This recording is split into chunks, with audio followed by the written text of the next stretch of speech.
হরে কৃষ্ণ। কেমন আছো সব? আশা করি ভালো আছো। আমি এখন ভক্ত ভগবানের কথা নিয়েই বলছি যে ভক্তের অতৃপ্তি হচ্ছে তার তৃপ্তি। কেন? যেমন মীরাবাই বলেছেন একটা ইয়েতে যে কোয়া চুক চুক খাইও মাস,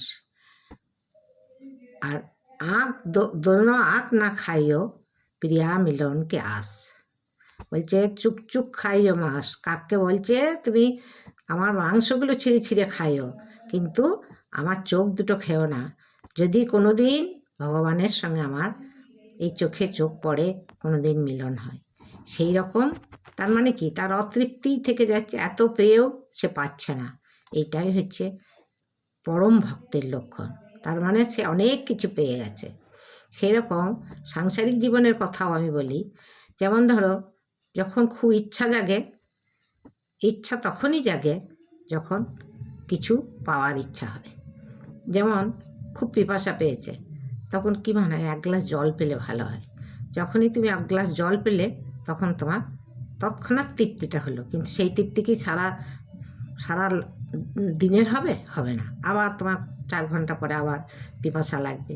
সেরকম তুমি দুপুরে খাবার খেলে, দুপুরে খাবার খেয়ে এই গলা অবধি খাওয়া হয়ে গেল, কি তৃপ্তি খেলে, সেই তৃপ্তি কি সারা লাইফ যাবে না। সেই তৃপ্তিটা কতক্ষণ? 3-4 ঘন্টা। 3-4 ঘন্টা পরে তোমার আবার খিদে পাবে। সেই রকম বলছে যে ইচ্ছা তখনই জাগবে যখন তোমার পিপাসা পাবে বা খিদে পাবে, তার মানে অতৃপ্তি হবে। অতৃপ্তি থাকা হচ্ছে তখন তোমার ইচ্ছা জাগবে। সেই রকমই ভক্তের কোনো দিনই তৃপ্তি হবে না। ভক্ত যতই পাবে ততই তার আরও আশা জেগে জেগে জেগে জেগে আরও সামনের দিকে এগিয়ে যাবে। সেই জন্যেই মীরাবাই বলেছেন যে চুই চুক চুক চুক খাইও মাস, আঁক দোনো আঁক না খাইও প্রিয়া মিলনকে আস। আমার আঁক দুটো কাক, আমার আঁক দুটো খেও না। এই আঁক দুটো, এই নয়ন দুটো যদি খেয়ে নাও, তাহলে আমার প্রিয়র সঙ্গে প্রিয়তমের সঙ্গে কোনো দিনই আমার আর দেখা হবে না।